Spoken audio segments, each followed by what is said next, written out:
Okay, so remember that time before you had kids when you would see other people's kids throw a fit in a store and you'd be like, my kid's never gonna do that, right? Yeah. And then you had kids and you realized, my kid does do that, right? So a few days ago, my kids and I were gonna go to Subway and grab a sandwich. It's one of our favorite healthy places to go, at least somewhat healthier than, other fast foods. And anyway, we were going to go there and get their favorite sandwiches, and I told them on the way, because they had been kind of being a little bit stinkers, right? When we were in the car and not 100% listening, but I'm like, I don't want to cook, so we're going to go to Subway.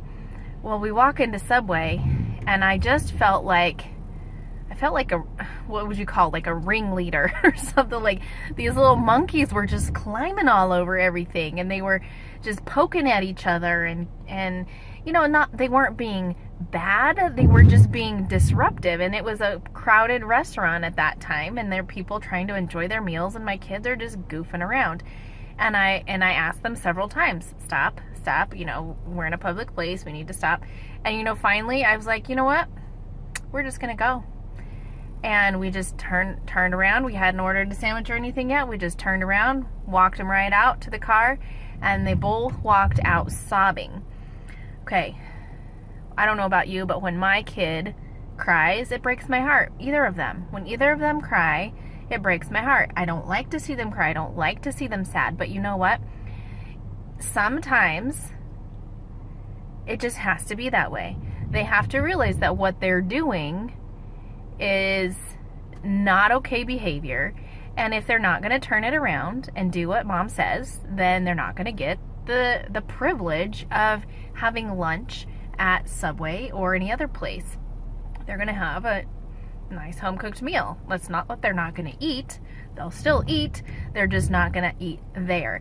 And I'm not going to be out in public with my kids if they're going to not listen. So that was a hard lesson for them to learn right then. It's hard for mom too, because you don't want to see your kids cry. But if we don't stop it now, imagine what kind of adult they would be, right? So anyway, I just wanted to share that story with you real quick. Do you have any stories like that when you're in a place, in a public place, and you just can't get your kids to listen and you had to do something drastic to make it work for you? So I'm curious to know. Leave me a comment, and go ahead and like, follow, subscribe, and we'll catch you on the next video, guys. This has been Katie Acosta. Over and out.